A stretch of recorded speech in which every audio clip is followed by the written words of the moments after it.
السلام علیکم سامعین، اس وقت ہم زید اسلامی معلومات کے چینل کے ڈائریکٹر حافظ محمد زید کا ایک بیان پیش کر رہے ہیں، جس کا موضوع ہے دنیاوی حیثیت۔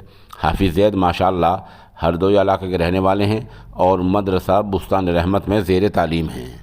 صلی اللہ علیہ وسلم نے ایک موقع پر ارشاد فرمایا کہ اگر اس دنیا کی حیثیت اللہ رب العزت کے نزدیک ایک مچھر کے پر کے برابر بھی ہوتی تو اللہ رب العزت کسی کافر کو ایک قطرہ پانی تک نہ پلاتا۔ وہاں دنیا کی یہ حیثیت ہے، ہم اس دنیا کے لیے بن رہے ہیں، لوگوں کے اوپر ظلم کر رہے ہیں، لوگوں کا حق غصب کر رہے ہیں، لوگوں کا مال غصب کر رہے ہیں۔ احکامات الہی کو چھوڑ دیں، کیا اسی دنیا میں ہمیں رہنا ہے؟ اس دنیا کو چھوڑنا نہیں۔ یہ دنیا دل لگانے کی جگہ نہیں ہے، یہ آخرت کی تیاری کرنے کی جگہ ہے، یہ اللہ رب العزت کے خوشنودی والے کام کرنے کی جگہ ہے۔ علامہ مرزوق رحمۃ اللہ علیہ نے ایک عجیب درس عبرت لکھا ہے، جس نے بڑے بڑے بادشاہوں کی آنکھوں کو کھول دیا۔ انہوں نے لکھا ہے، جہاں میں ہے عبرت کے ہر سو نمونے، مگر تجھ کو اندھا کیا رنگ و بو نے۔ کبھی غور سے بھی یہ دیکھا ہے تو نے، جو معمور تھے وہ محل اب ہے سونے۔ جگہ جی لگانے کی دنیا نہیں ہے، یہ عبرت کی جا ہے تماشا نہیں ہے۔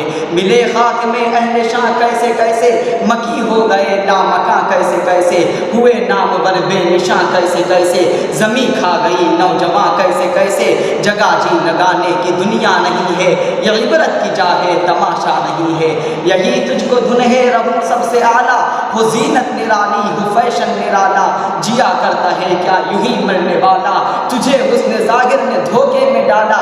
جگہ جی لگانے کی دنیا نہیں ہے، یہ عبرت کی جا ہے تماشا نہیں ہے۔ یہ دنیا فانی ہے محبوب تجھ کو، یہ دنیا فانی ہے محبوب تجھ کو، ہوئی واہ کیا چیز مرغوب تجھ کو، نہیں عقل اتنی بھی مجذوب تجھ کو، سمجھ لینا اب چاہیے خوب تجھ کو۔ جگہ جی لگانے کی دنیا نہیں ہے، یہ عبرت کی جا ہے تماشا نہیں ہے۔ تجھے پہلے بچپن نے برسوں کھلایا، جوانی نے پھر تجھ کو مجنوں بنایا، اور بڑھاپے نے آ کر کے کیا کیا ستایا، اجل تیرا کر دے گی بالکل صفایا۔ جگہ جی لگانے کی دنیا نہیں ہے، یہ عبرت کی جا ہے تماشا نہیں ہے۔ یہ عبرت حاصل کرنے کی جگہ ہے، یہ آخرت کی تیاری کرنے کی جگہ ہے، یہ اللہ رب العزت کو راضی کرنے کی جگہ ہے۔ اللہ رب العزت ہم سب کو اس دنیا کے مکر و فریب سے، اس دنیا کے لہو و لعب سے ہم سب کی حفاظت فرمائے، اور آخرت والے کام کرنے کی ہم سب کو توفیق عطا فرمائے۔